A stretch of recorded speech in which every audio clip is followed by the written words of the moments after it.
You're welcome once again to Passepartout Flow Hub, and this is a channel we'll talk about French using English and French as medium of expression.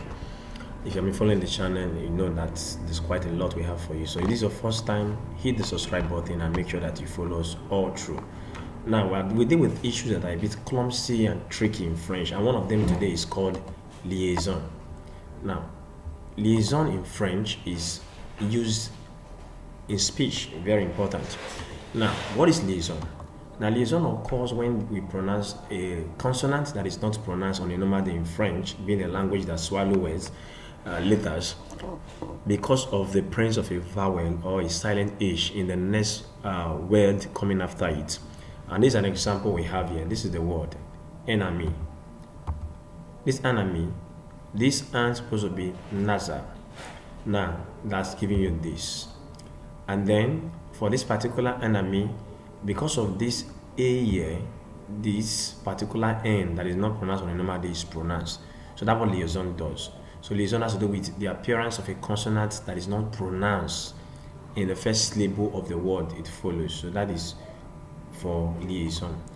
Now, apart from the definition of liaison, you must understand that liaison came because of what we call l'enchaînement, linkage of words in French. This l'enchaînement. That's with the linkage of consonant sounds, the last consonants to a new word. So that's how liaison came to be in French study, basically. And then liaison is occurs once again when you pronounce a consonant that is isolated, that is not pronounced on the normal day in French. Now, why is it important? It helps you to speak more fluidly, and it proves your elegance using the French language. That's why liaison is very, very key. Now, how does liaison manifest generally in French?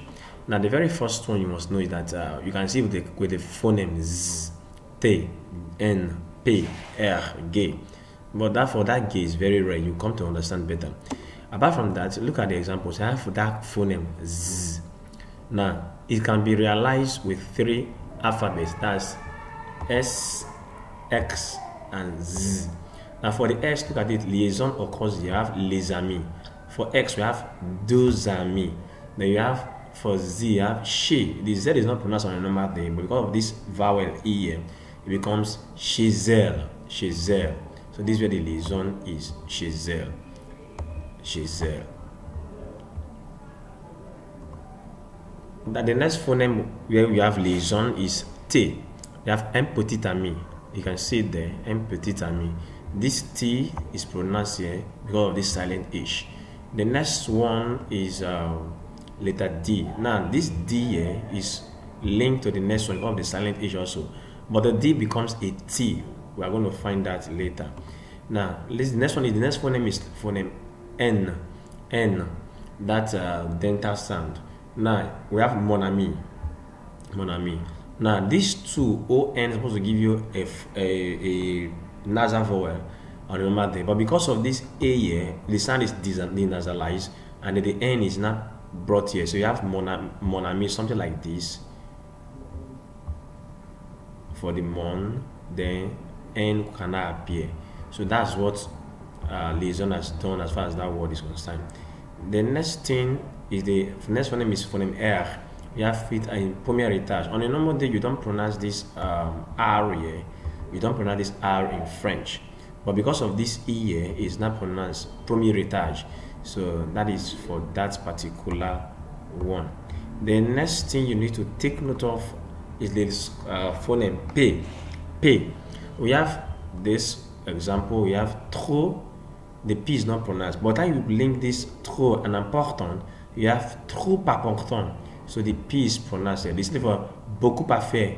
The P is also pronounced, which was not pronounced originally in French, but liaison makes it pronounced. Once again, take note, this only occur in spoken French, not in written French. You still write them the way they're supposed to be written. The next one is G. We have longive.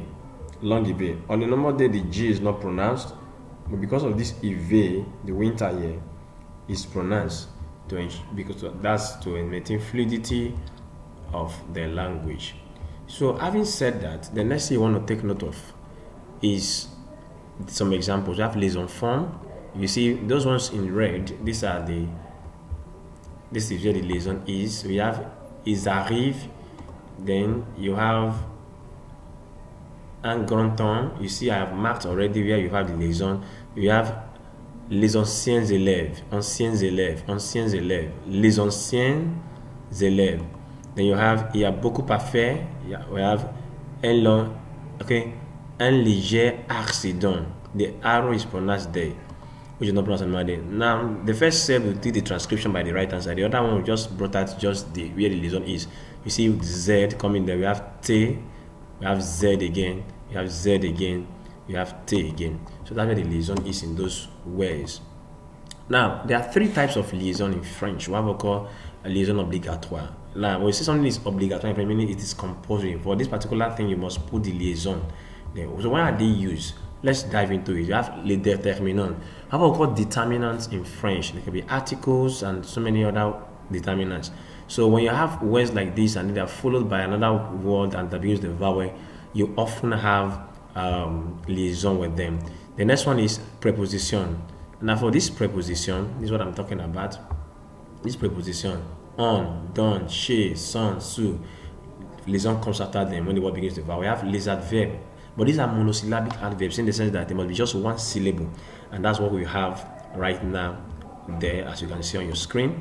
We have for pronoun personnel. Whenever I use this personal pronoun, which you are going to use often in French as you're going on your French studies, liaison is often used when the next word begins with the vowel. And then you also have the inversion of the subject and subject and verb position. In French, we ask question in three different ways. I want to say that in another video, but for this video, just know that when you invert the subject and the verb, take for example, this is the verb son, this is the subject il. Yes, you have sont-il. Instead of ils sont, you have sont-il. That T there comes about because of liaison in this context.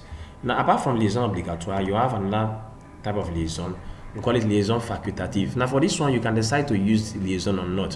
When you have noun plus plural noun and adjective, we have les enfants. There's liaison here. What I'm talking about. For les enfants, this liaison there's liaison there. But this enfants and enfants is not compulsory to put liaison here.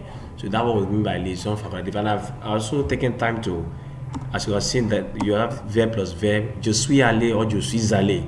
If you like, you have je vais essayer or je vais essayer. Je vais apparaître or je vais apparaître. It's your choice. We also have the determinant and preposition. We have pendant temps.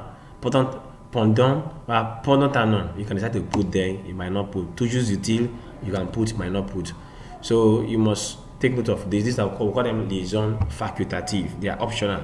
It's not compulsory. You are not breaking any law. You are not committing any offense by not using them. And the third one is called liaison interdite. Now these ones are forbidden. You must not use liaison with them. And when you have a noun, adjective plus a verb, take for example the examples we have now.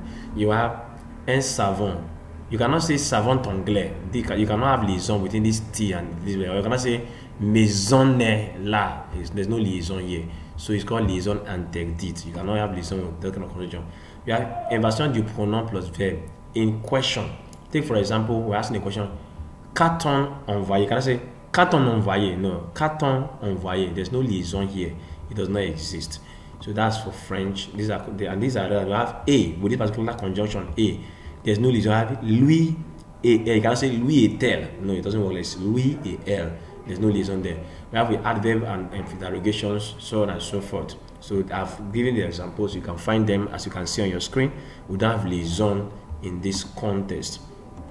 Now, apart from liaison interdite, which we have on the board and I've showed you already on your screen, you want to take note that this is a graph. You can take time to study it. It summarizes all we have discussed so far for all the types of liaison.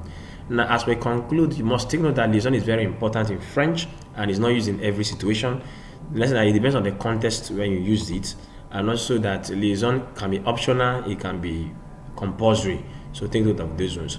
So I've left some exercises here for you to try and practice. You have the first one there, so it's for you now.